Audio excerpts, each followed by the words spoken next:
करके तो कुछ भी नहीं होगा। तुम भी चलो, तुम भी सीख लो, कल आओ मेरे साथ।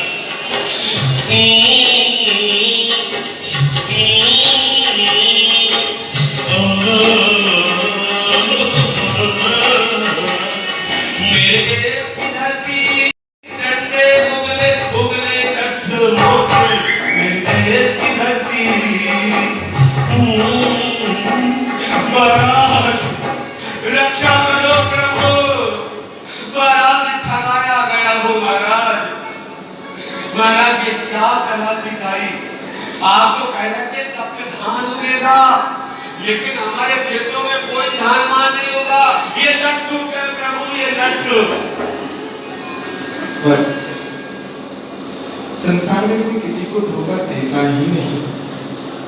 ये तो हमारी बुद्धि, ये हमारा कर्म ये मानने में तैयार करता है, तत्पर कर देता है कि उसने मुझे धोखा दिया।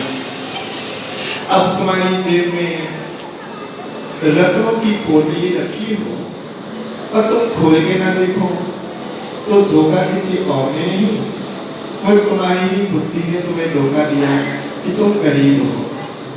यहाँ पर ये तुम जिस खेत की फसल को लेकर के यहाँ पहुंचे हो, ये डंडे नहीं भैया, इसका ज्ञान कीजिए। ये डंडे नहीं, ये इक्षुदंड है। क्या कहा महाराज? ये इक्षुदंड है, पर है तो दंड ही, है तो लठ ही। भैया लठ उपयोग पर भी निर्भर करता है। कोई उस लठ का उपयोग हिंसा के लिए भी करता है, तो कोई उसका उपयोग रक्षा के लिए भी करता है। लेकिन ये दंडे नहीं, ये ईख है, ईख जो आपको जीवन में मिठास लाने की सीख देती है। इसका उपयोग करके इसके अंदर भरा हुआ वह मधुर रस आपके रसायंद्रिय के लिए भी और आजीविका के लिए भी मिठास भर देगा। क्या कह रहे हैं महाराज? इन लट्ठों में, इन ईखों में इक्षु दंडों में रस है। भैया तोड़ के दे, आप विश्वास नहीं करेंगे। हाँ अच्छे से चक्के दे, चक्के दे,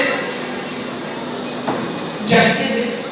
आज चक्के पाऊँ है क्या? मीठा है क्या? बना बोले फूली की चक्का है, मीठा है, जो मीठा है। महाराज सचमुच इसके अंदर रस भरा है। कर लेना चाहिए ताकि हमारे जीवन में बहुमूल्यता जो छुपी है उसको जान लेने पर हमारा भी जीवन मुस्कान से भर जाएगा। अब इसकी आप खांड, गुड़, शक्कर, मिश्री जो चाहो बनाओ, मिठाई बनाओ, दूसरों का भी मुंह मीठा करो, अपना भी मुंह मीठा करो, आजीविका भरपूर करो। धन्य हो भगवान, धन्य हो भगवान। अब इसका रस निकाल कर हम गुड़ बनाएंगे, शक्कर बनाएंगे, नाना प्रकार की मिठाइयां बनाकर मिठाइयां बांटेंगे। और सबसे पहले तो घर वाली से कहेंगे, ये ले अपने भाई को मिठाई ले जा, और मिठाई अपने मायके में भी सबको खिलाना। इस तरह से तो हमारा परिवार चल जाएगा और हमारे 40 बच्चे भी पल जाएंगे।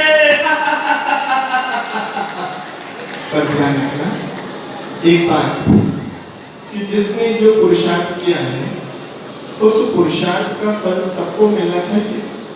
अकेले अकेले इसका फल खाना चाहना। हाँ भगवान, मैं यही जानना चाहता हूँ कि जो इस गंदे के ऊपर, इक्षु दंड के ऊपर ये जो हरे हरे पत्ते हैं, इनका क्या करें भगवान? ये उनके लिए है जिन्होंने आपका साथ दिया। यानी जब आपने खेत में जुताई करने के लिए कदम रखा था, उससे पहले आपके दोनों बैलों ने, वृषभ ने, बैलों ने खेतों में पांव रखा। अतः जब प्रकृति ने फल दिया तो पहले ये जो पत्ते आए हैं वो बैलों के लिए, और बाद में जो इक्षुरस है वो आपके लिए। धन्य है महाराज, धन है, इस तरह से तो हमारी आजीविका चल जाएगी। जाते जाते एक बात करना चाहता हूँ, मेरा प्रयास रहता है कि हंसाते हंसाते एक सीख बांट कर जाऊं, तब कलाकारी होती है। आपने सुना कि मेरे 40 बच्चे हैं, तो आप लोग हंस रहे हो, हा हा हा हा।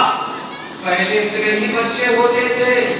आदिनाथ के भी 101 पुत्र और 2 पुत्रियां हुई, लेकिन हम इतने शिक्षित हो गए कि निरंतर हमारे पुत्र पुत्रियां घटते जा रहे, जैन समाज घटते जा रहे। हम पंचकड़क तो इतने करा रहे जिनमें प्रतिष्ठित